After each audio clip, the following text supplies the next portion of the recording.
안녕하세요. 도시농부 필레오입니다. 오늘은 마늘과 양파를 심기 위한 준비 과정과 밥 만드는 방법을 말씀을 드리겠습니다. 오늘이 9월 25일입니다. 마늘과 양파를 심는 시기가 다가오고 있습니다. 마늘이나 양파를 판매 목적으로 하는 전업농은 마늘이나 양파 하나만 합니다. 그러나 주말 농장이나 소규모로 텃밭을 가꾸는 도시농부들은 자가 소비를 목적으로 하기 때문에 심는 면적도 크지 않고 마늘과 양파를 항상 함께 가꾸는 분들이 많습니다. 저희도 마늘과 양파를 함께 가꾸고 있습니다. 그래서 매년 항상 같이 소개하고 있습니다. 아시겠지만 마늘은 난지역 마늘과 한지역 마늘 두 종류가 있습니다. 남부지방에서 주로 많이 심는 난지역 마늘은 심는 시기가 9월 중순부터 9월 말 사이에 심고 있습니다. 중부지방에서 주로 심는 한지역 마늘은 난지역 마늘보다 한 달 늦은 10월 중순부터 10월 말에 심고 있습니다. 난지역 마늘은 파종이 이미 끝났거나 지금 마지막으로 심는 분들도 있을 것입니다. 그러나 한지역 마늘 심는 시기는 약 20일 정도 남았습니다. 지금부터 계획을 세우고 심을 준비를 해야 합니다. 그래서 저는 오늘 한지역 마늘을 잘 가꾸기 위해 어떤 준비를 해야 하고 밭은 어떻게 만들어야 할지 말씀을 드리도록 하겠습니다. 마늘밭을 만들기 위해서는 현재 밭이 비어있어야 하지만 주말 농장이나 작은 텃밭을 가꾸는 우리는 그럴 여유가 없습니다. 현재 작물이 자라고 있는 것을 정리하고 밭을 만들어야 합니다. 토양 작업을 정상적으로 할 때 최소 15일은 필요합니다. 마늘 파종 시기를 10월 15일로 잡을 경우 9월 말까지 가꾸는 작물을 갈무리를 해야 합니다. 마늘이나 양파를 심기 위해서는 땅의 규모도 최소한 3평 이상은 돼야 합니다. 그 정도의 공간을 마련하기 위해서는 지금 자리를 많이 차지하고 있는 고추나 고구마를 수확하고 밭을 만들어야 합니다. 고추는 이제 끝물이기 때문에 더 두면은 조금 더 딸 수 있겠지만은 새 작물을 위해서 뽑아야 합니다.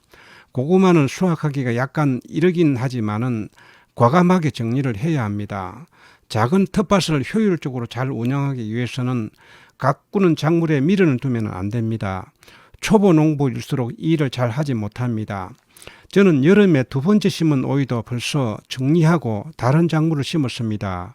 그런데 저희 옆에 밭은 봄에 심은 오이와 마디호박을 지금까지 두고 있는 분이 있습니다. 끝물에는 열매도 잘 맺히지 않고 또 맺히는 열매도 구부러지고 맛이 없습니다. 마늘과 양파를 심을 계획이 있다면 어떤 작물을 뽑아야 할지, 규모는 어느 정도는 해야 할지 지금부터 계획을 세워야 합니다. 다음은 마늘밭 토양 작업에 관하여 말씀드리겠습니다. 토양 작업이란 땅 파기, 밑거름 넣기, 토양 살충제 뿌리기, 두둑 만들기 등 작물을 심기 전에 하는 작업을 말합니다. 토양 작업 시간이 오래 걸리는 이유는 탭이나 스케질 비료를 토양에 뿌리게 되면 가스가 발생합니다. 우리가 주로 사용하는 가축 탭이는 오래 생산한 미숙분 탭이라 토양에 뿌리면 가스가 많이 발생합니다.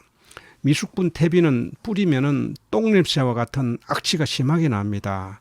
부숙되지 않는 증거입니다. 완전 부숙한 탭이는 냄새가 나지 않습니다. 부숙된 퇴비는 생산비가 많이 들어가 가격이 비쌉니다. 가스를 완전히 배출하지 못한 상태에서 비닐 멀칭을 하고 마늘을 심게 되면 비닐 속에서 가스가 발생하여 마늘이 잘 자라지 못하거나 병들어 죽게 됩니다. 15일의 토양 작업 시간을 세분해 보면 가장 먼저 석회 고토를 뿌리고 5일 정도 가스 배출을 합니다. 그리고 퇴비를 뿌리고 난 다음 다시 5일의 가스 배출 기간이 필요합니다. 비료나 토양 살충제 등을 넣습니다. 그리고 난 다음 3일 정도 더 둡니다. 두둑을 만들고 비닐 멀칭을 하는데 이틀 정도 더 소요됩니다.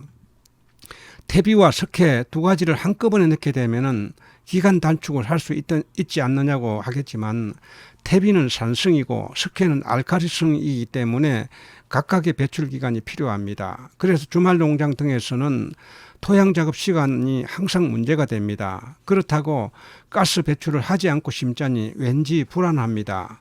그래서 두 가지를 하루나 이틀 간격으로 뿌리고 3, 4일 후에 비닐 멀칭을 하는 분들이 있습니다. 마늘과 양파를 가꾸는데 탭이나 석회는 꼭 필요합니다. 석회는 땅을 중화시키고 작물에 칼슘 공급을 합니다.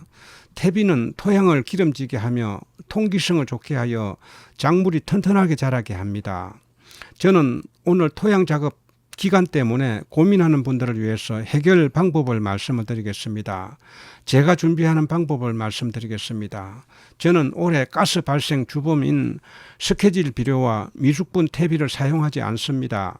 미끄럼으로 사용하는 퇴비는 시중에서 판매하는 가축분 퇴비이긴 하지만 2년 전에 확보해 놓아서 가스가 대부분 빠졌습니다. 그래서 가스 배출 기간이 필요하지 않습니다.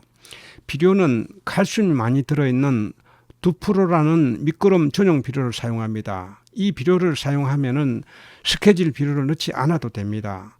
여러분도 토양 작업 기간을 3일로 단축할 수가 있습니다. 저처럼 퇴비와 석회질 비료를 넣지 않는 것입니다. 넣지 않고 제대로 된 마늘을 가꿀 수 있느냐고 물으시겠죠. 가능합니다. 봄에 미끄럼으로 퇴비를 많이 넣었다면 퇴비를 넣지 않아도 됩니다. 퇴비는 토양에 뿌리면 분해되는 기간이 오래 걸립니다. 올해는 퇴비 효과가 내년까지 나타납니다. 봄에 퇴비를 많이 넣었다면 가을에는 넣지 않아도 됩니다.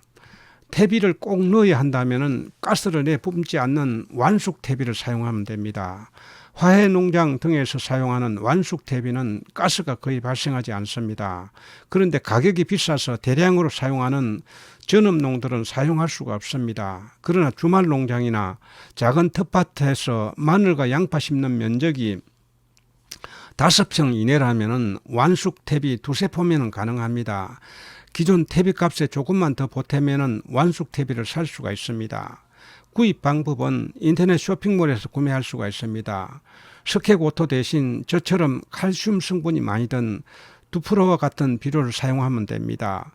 나머지 토양 살충제나 살균제, 토양 개선제 등은 가스와 상관이 없으므로 한꺼번에 넣고 비닐물칭을 할 수가 있습니다. 이렇게 하여 토양 작업 기간을 3일로 단축하면 10월 10일까지 현재 가꾸는 작물을 밭에 더 둘 수가 있습니다.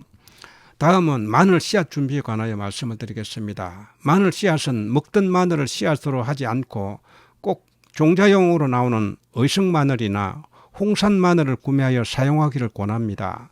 저는 주말 농장에서 마늘을 처음 심었을 때 시골에서 가져온 난지역 마늘을 중부 지역에서 10월 중순에 심었더니 싹이 나기는 잘 났지만 여러 가지 병도 많았고 결실이 좋지 않았습니다. 지역에 맞는 종자용 마늘씨를 준비해서 심기를 바랍니다. 오늘은 마늘과 양파를 심기 위한 준비 과정과 밥 만드는 방법에 관하여 말씀을 드렸습니다. 지금까지 시청해 주셔서 감사합니다. 도움이 되셨다면 구독, 좋아요 부탁드립니다. 다음 영상에서 뵙겠습니다. 안녕히 계십시오.